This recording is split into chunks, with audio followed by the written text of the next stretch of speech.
I am going to hurt somebody if I do not get this next sentence off before I finish the stream.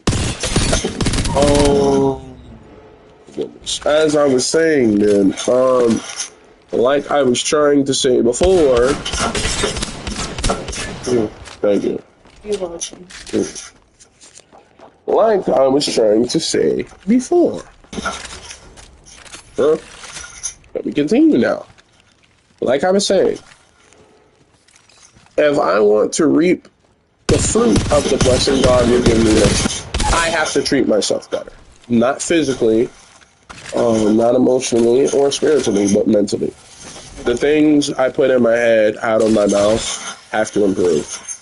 Otherwise, the fruit will be like the dead tree at the onset. That's what God does. If the blessing is confirmed, it's paid in full, and will not go void, but the fruit of it will not improve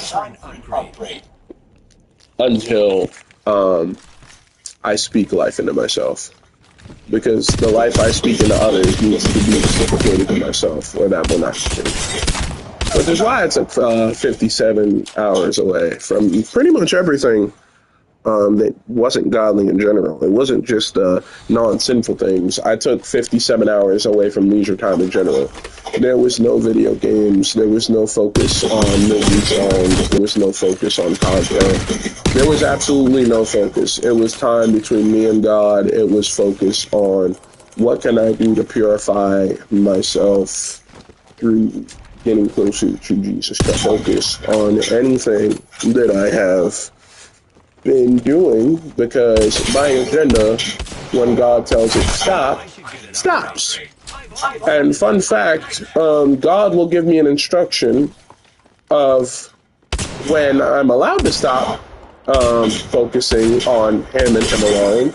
And I'll normally double. And the reason I'll double the expectation is because, and I did more than double. Double would have been 48 hours. I went 57. And it's because the longer I go beyond God's requirement is the more God will give me. Because the more is given, the more is required.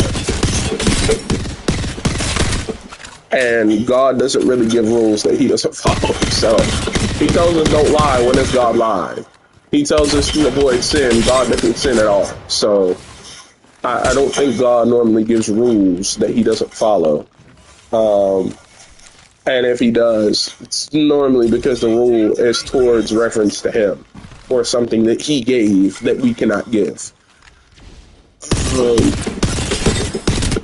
So like I was saying, while I continue this, obviously,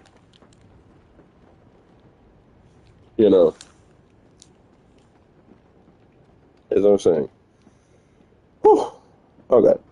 So, important part. As I continue.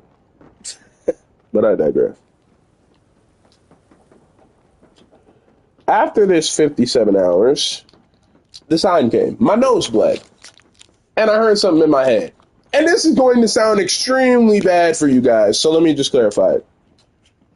And let me give you a scripture to help you clarify what this actually means. You ever heard the saying, faith without works is dead? There's only one verse in the Bible. Now, don't get me wrong as to saying that salvation is not grace through faith. I never said that. Whether it's alone or not, we can have that discussion later. I really do not care for your opinion on it. I know the truth. If you don't, I don't care. But there is only one verse in the Bible that mentions faith alone, simultaneously, side by side, and then it's James 2:24. You see that a man, believer, is justified by works and not by faith alone. Those works are not the same works as mentioned in Ephesians 2:8, by the way. The works in Ephesians 2:8 are mentioned as works done in your own effort. The works in this verse are mentioned that is by acts of obedience by a born-again believer revealing his faith.